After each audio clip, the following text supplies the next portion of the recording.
A dark, fog-soaked edge of the Hürtgen Forest before dawn. 3:47 a.m. Snow on broken tree stumps. Icy breath from exhausted American soldiers in foxholes. Wide cinematic shot from ground level. Dozens of American infantry lie tense and unaware, helmets frosted, rifles resting silently. In the foreground, we see a lone figure, Private Vincent Marquetti, half-lit by moonlight, crouched behind a fallen log. His hands hold a strange improvised crossbow made from jeep springs, parachute cord, and a carved M1 rifle stock. No noise, only tension. Distant German artillery positions faintly glow far away. Cold blue-gray palette, dramatic shadows, high detail, ultra-realistic World War II atmosphere. Vincent Marquetti grew up on the gritty docks of South Philadelphia, where his father labored unloading cargo 6 days a week. The family shared a cramped row house on Mifflin Street, 3 rooms for 6 people, where the thick smell of the Delaware River drifted through the windows each morning. From an early age, Vincent learned that survival wasn't about what you wished for, it was about making do with what you had. By 13, he was working alongside his father, mastering cable splicing, repairing heavy winches, and understanding tension and load-bearing in ways most engineers never would. He also became an expert at hunting rats, turning necessity into skill.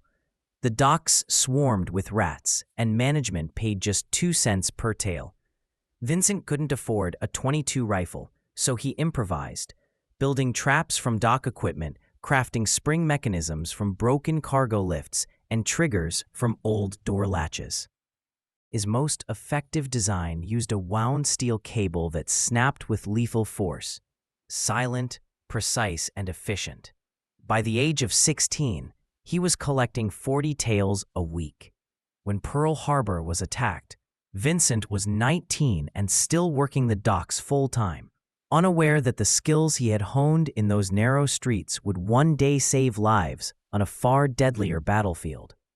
In January 1942, Vincent enlisted and was assigned to the 28th Infantry Division. The Army saw mechanic on his paperwork and placed him in a rifle company. They handed him an M1 Garand and taught him to shoot. He was competent, but nothing remarkable, just another replacement headed for Europe. By December 1944, the 28th Division had been grinding through the Hürtgen Forest for 6 brutal weeks, and the forest was pure death. The Hürtgen was a forest of death. Dense evergreens turned every firefight into point-blank slaughter. Artillery bursts sent shrapnel raining through the canopy like steel hail. Trenches filled with freezing water overnight, and men rotted in their foxholes, too cold to move, too terrified to sleep. But the forest itself wasn't the deadliest part. It was the sound. Every American weapon broadcasted its location. The M1's sharp ping as a clip ejected, the BAR's heavy stutter, the Thompson's snapping bark. In those dense woods, every shot traveled, and every shot could be your last.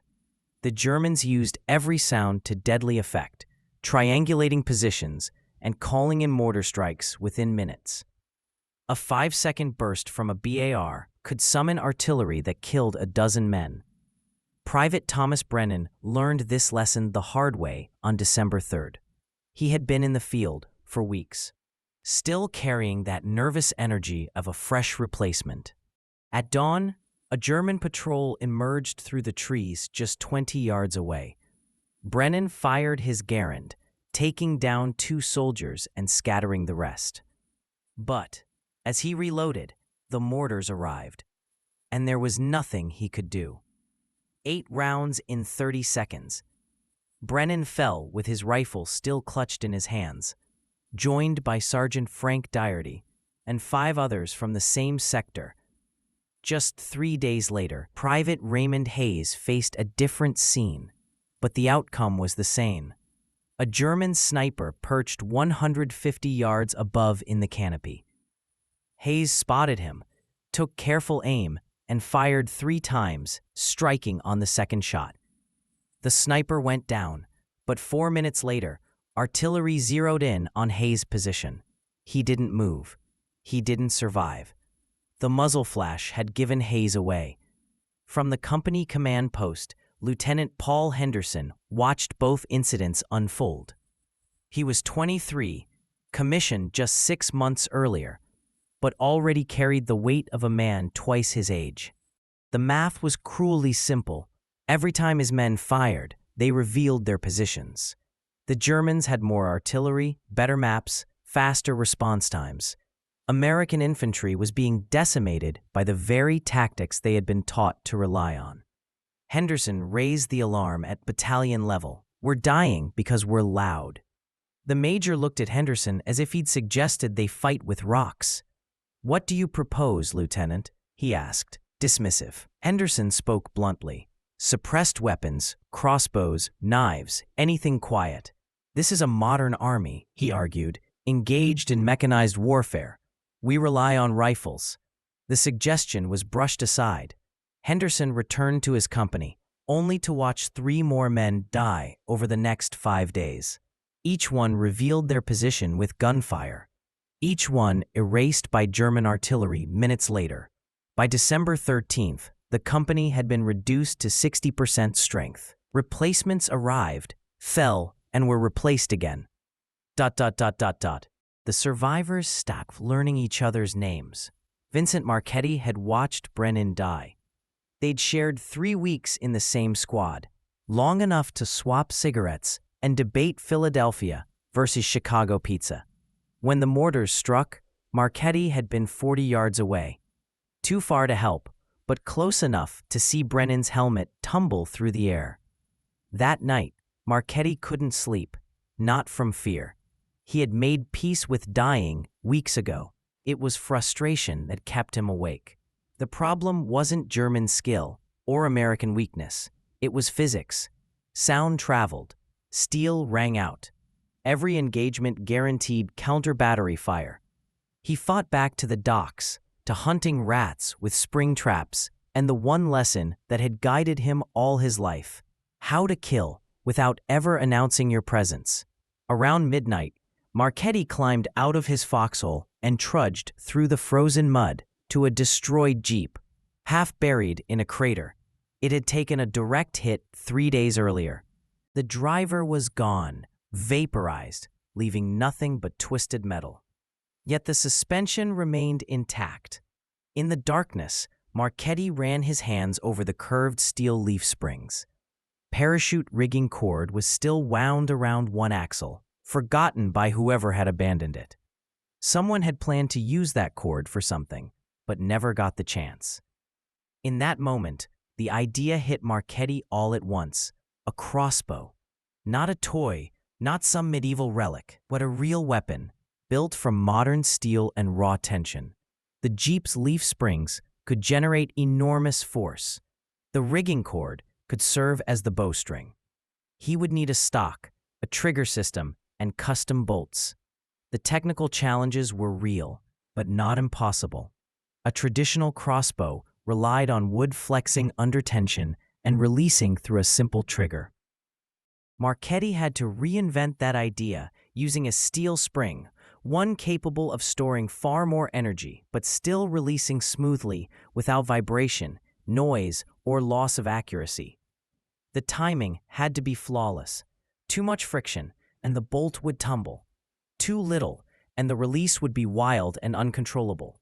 He worked through the night. First, he pulled 2 leaf springs from the wrecked Jeep, each 24 inches long, curved, built to withstand 1,000 pounds of road shock. He laid the springs side by side and wired them together at the center, creating a dual spring system with nearly 180 pounds of draw weight, more than double that of a traditional crossbow. The stock was the real challenge. He needed something rigid enough to absorb the force of the springs, yet light enough to carry into combat. He found his answer in the wreckage. An M1 rifle stock, scorched but still solid enough to survive one more fight. He carved a clean channel down its center for the bolt, then mounted the twin Jeep springs at the front, fastening them with the same cable clamps meant for the vehicle's hood. The hardest part came next, the trigger. Holding back that much tension required precision most field repairs couldn't deliver. He scavenged a door latch mechanism from the ruins of a farmhouse, filed the catch until it was glass smooth, and tested it again and again, 40 pulls, 40 releases, until the motion was perfect. No jerk, no hesitation, just a silent, controlled snap of power. By dawn, the weapon in his hands wasn't a field improvisation anymore. It was a machine built for one purpose. Pull the trigger and the catch released, clean, sharp, exactly the way he designed it. The string snapped forward with brutal efficiency. By 300 hours, he finally had a functioning weapon. The bowstring was nothing more than parachute cord braided into triple thickness, anchored to the steel spring tips with figure-8 knots that would never slip under load. The draw weight was insane. He couldn't pull it back with arm strength alone. So he built a simple leverage system, a metal hook tied to his belt that let him use his own body weight to haul the string into place. The last challenge was the ammunition, bolts, and they had to be perfect. He made the bolts from tent stakes, filed the tips razor sharp, added crude canvas fletching, each one 14 inches long and roughly 4 ounces in weight. They weren't aerodynamic or elegant, but they were dense, and density meant momentum. He test-fired a single shot into a tree at 20 yards. The bolt punched through 3 inches of frozen wood and vanished inside it. No crack, no metallic snap. Only a soft rush of air and the dull, heavy thud of impact. Marquetti stood there in the darkness, breath steaming in the cold, realizing exactly what he'd built, a weapon that could kill in absolute silence. Dawn broke at 0707 hours on December 14th. Marquetti's company received new orders, advance into a sector the Germans had abandoned 2 days earlier. Lieutenant Henderson took the lead himself, bringing Marquetti and 8 others in a loose column through the forest. At 0330 hours, they found it. The ruins of a farmhouse, the walls long collapsed, but the stone-lined cellar still intact beneath the rubble. Henderson established an observation post, placing the men in a wide perimeter around the site, unaware of what waited in the dark below. Marquetti took the northeast corner. Finding cover behind fallen timber with a clear line of sight across an open area about 60 yards wide. That's when the Germans appeared, 3 officers walking openly with no infantry escort.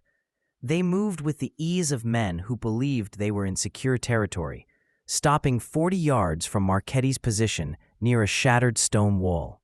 One spread a map across the crumbled surface, another traced coordinates toward the American lines, and the third scribbled notes into a small leather-bound notebook. Marquetti caught fragments of their conversation, artillery coordinates, firing times, a dawn strike on American positions along the ridge.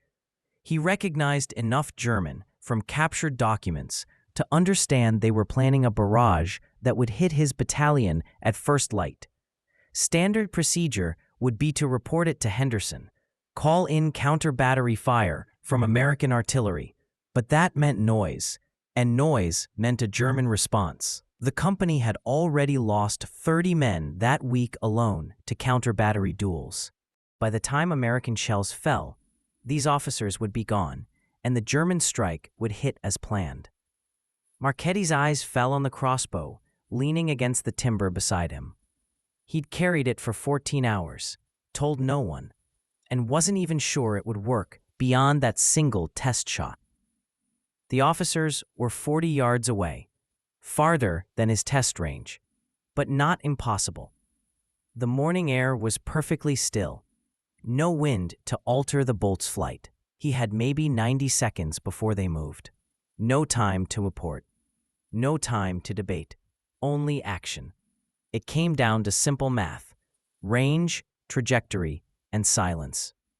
Marquetti raised the crossbow, locked the drawhook to his belt, and leaned his weight back until the string snapped into place. The steel springs strained with brutal force, his legs trembling from the pull. The bolt vanished from the weapon like it had been erased from the air. For a heartbeat, Marquetti lost sight of the bolt, then watched the first officer stagger backward, both hands clutching his throat. No scream. The body hit the frozen ground, and Marquetti's hands were already reloading, driven by muscle memory from the night before. The second officer spun, eyes wide, mouth opening to shout, and the next bolt struck his chest, tearing through a winter coat and straight through the sternum. He crumpled silently to the earth. The third officer ran, his fatal mistake. He should have dropped, crawled, made himself small. Instead, he sprinted toward the tree line, the map still clutched in his hand. Marquetti aimed, released, and the bolt struck him in the back, just below the left shoulder blade.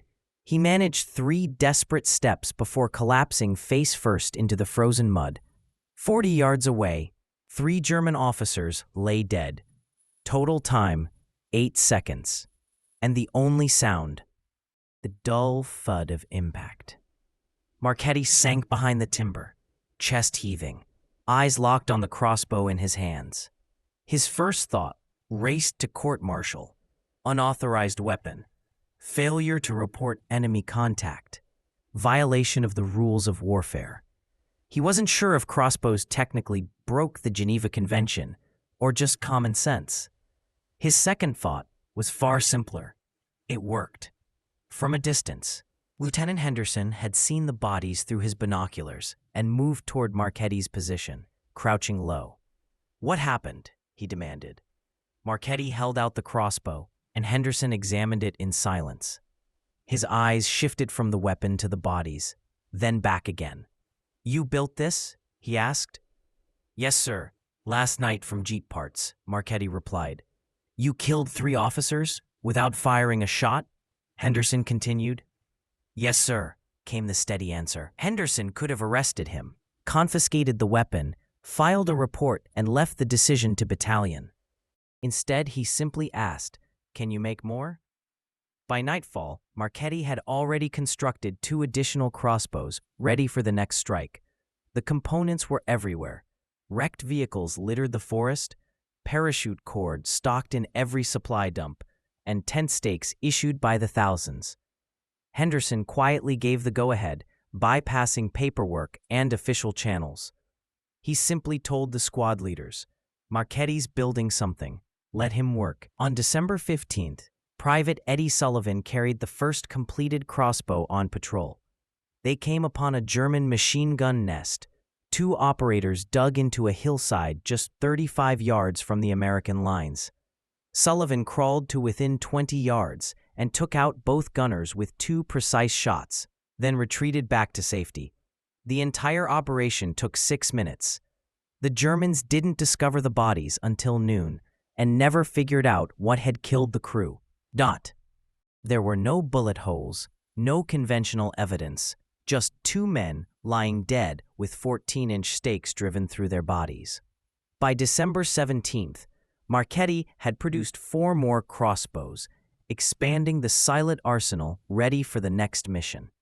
Henderson's company issued the new weapons to their best marksmen, men who'd grown up hunting, who had calm hands and the patience to wait for the perfect moment. A new doctrine formed on its own. Use the crossbow for first contact, take out sentries and officers silently, and switch to rifles only when absolutely necessary. Soon, German units started noticing strange losses. Sentries disappeared. Officers never returned from forward observation posts. Patrols went quiet without explanation. Nothing about the pattern made sense. No gunfire, no explosions, no signs of an American ambush. Just bodies on the ground with clean, inexplicable puncture wounds.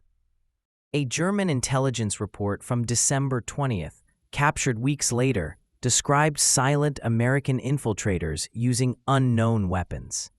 Another report speculated about experimental suppressed rifles or even air guns. One officer theorized that the Americans might be firing captured Soviet weapons with subsonic rounds.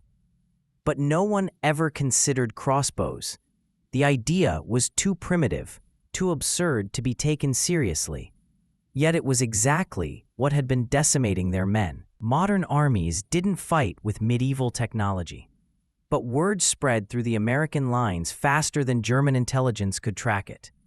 Mechanics and engineers in other companies heard about Marquetti's design and began constructing their own versions.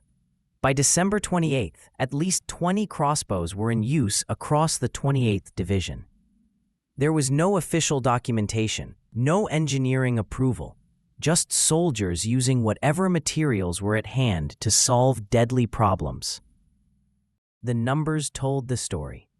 In November 1944, the 28th Division had suffered 38% casualties, mostly from artillery strikes that followed firefights. On December 14th, casualties remained high at 41%, but on December 15th, despite heavier combat, losses dropped to 23%. The correlation was clear. Silent first strikes from crossbows meant fewer counter-battery responses and fewer American deaths. Opposite the 28th Division, German forces were commanded by Oberst Friedrich Huber, unaware that an ancient weapon was rewriting the rules of engagement in his sector. Oberst Friedrich Huber was a veteran of the Eastern Front, where brutality was standard and surprise attacks were routine. Yet the American tactics in late December left him bewildered. In his diary entry from December 22nd, he wrote, "American soldiers are operating with unusual stealth. 7 officers lost this week, all to unknown causes. Wounds suggest large-caliber projectiles, yet no gunfire was heard. Morale among forward observers is declining." German patrols eventually found the bodies and performed field autopsies. The wounds were clean punctures, consistent with arrows or spears, completely anachronistic in modern warfare. One German medical officer speculated that the Americans were using experimental flesh-penetrating rounds, a technology that wouldn't exist for another 15 years. By December 27th, Oberst Huber issued strict orders. No officer was to take a forward position without at least 6 riflemen as escort. Huber pulled all observation posts back 200 yards and forbade solitary reconnaissance. The Americans had become ghosts, present but unseen, deadly yet silent. A captured German soldier, interrogated on December 30th, told American intelligence, "We don't know what weapons you're using, but we know you're there, always watching. We can't hear you, can't see you, until it's too late. It's worse than artillery." The psychological impact of the crossbows soon outweighed the tactical.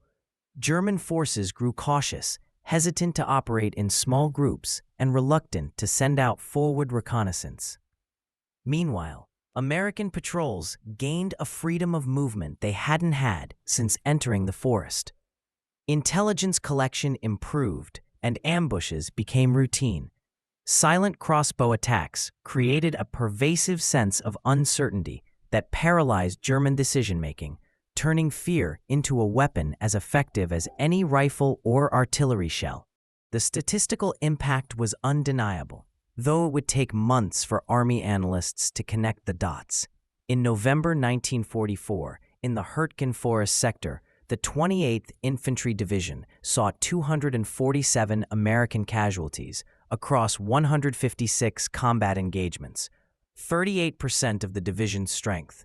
German counter-battery responses numbered 189, with an average response time of just 3.7 minutes after American gunfire. By mid-December, the same sector recorded 312 combat engagements, yet the pattern of losses began to shift noticeably. American casualties dropped to 73, just 23% of the division's strength.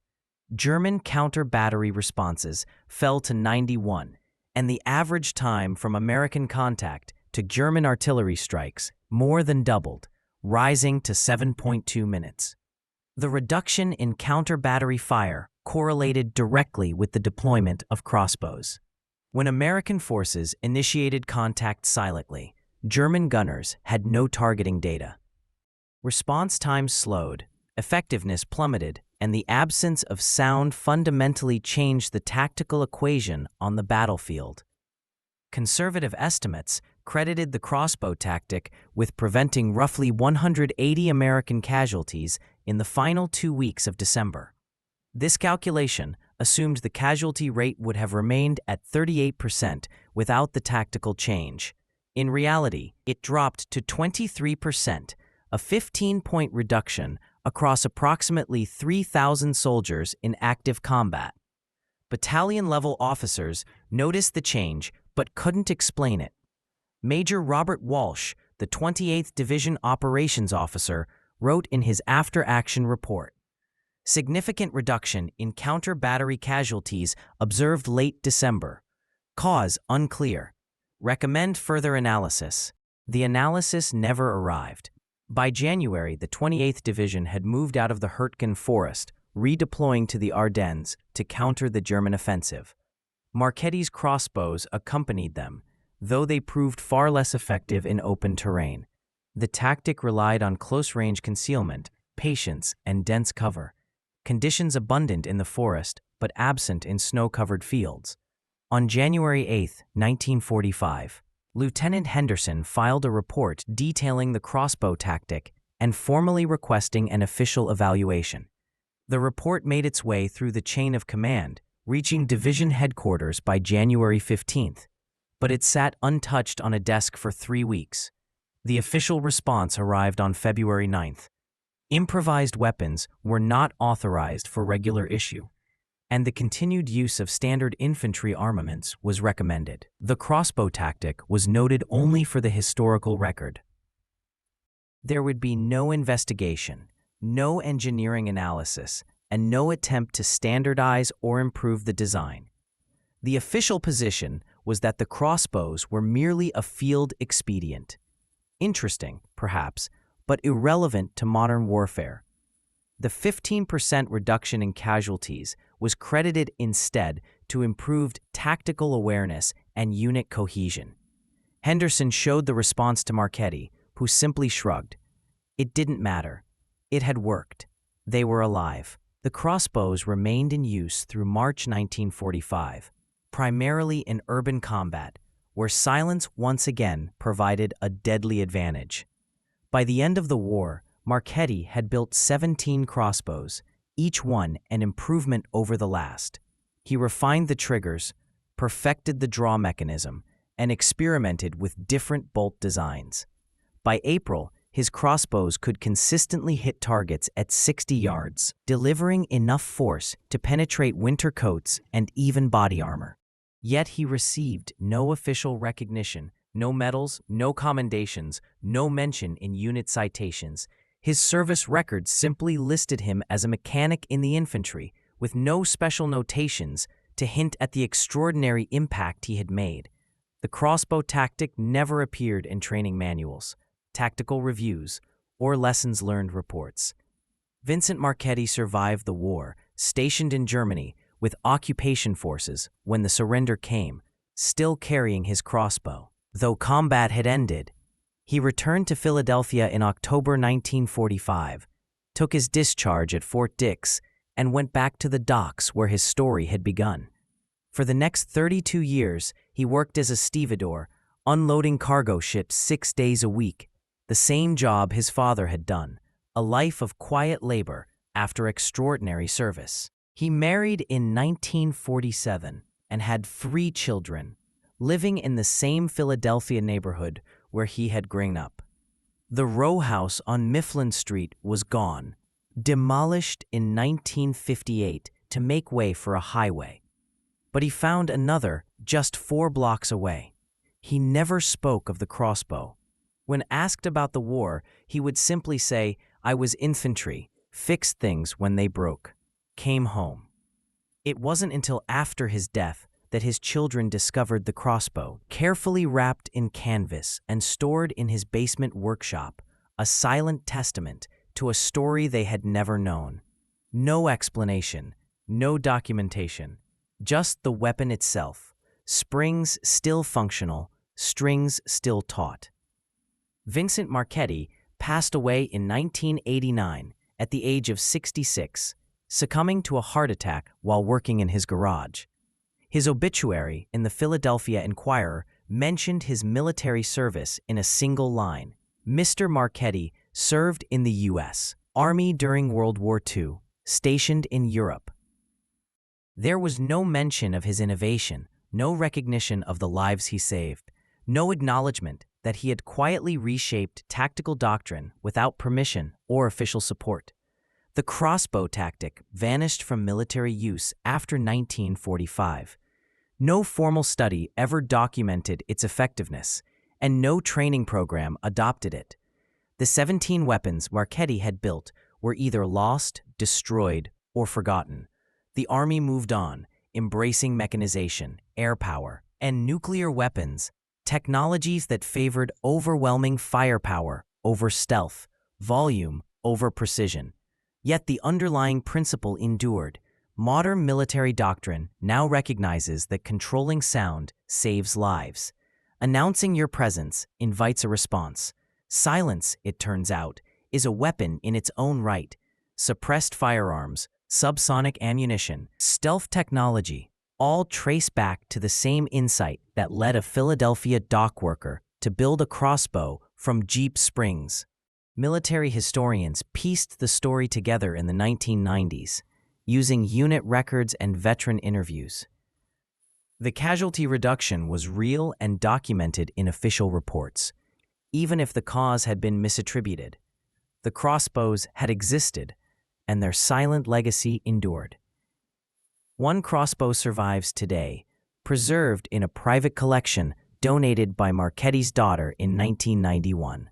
Conservative estimates credit his innovation with saving between 150 and 200 American lives during the final months of fighting in Europe. These figures assume that casualty rates would have remained constant without the tactical changes, but the actual number may have been even higher. Every German officer eliminated silently meant one fewer artillery strike, one fewer American position compromised, one fewer company caught in the open. The lesson extends beyond World War II. Innovation in warfare rarely comes from engineering laboratories or high-level strategy meetings. It comes from enlisted personnel confronting immediate problems with limited resources and finding deadly, ingenious solutions. Real battlefield innovation doesn't come from polished laboratories or stacks of military paperwork. It comes from mechanics who understand how metal bends, how springs store energy, and how far a bolt can fly when silence is the only advantage. It comes from soldiers, desperate enough to attempt something that sounds absurd on paper, but works when nothing else will. That's how real tactical change happens. Not through committees, testing phases, or years of bureaucratic evaluation, but through individuals who recognize a problem, see the tools in front of them, and act without waiting for permission. And the cost of that choice is steep. Court-martial, dishonorable discharge, even prison. But on the front lines, the risk of doing nothing is always worse.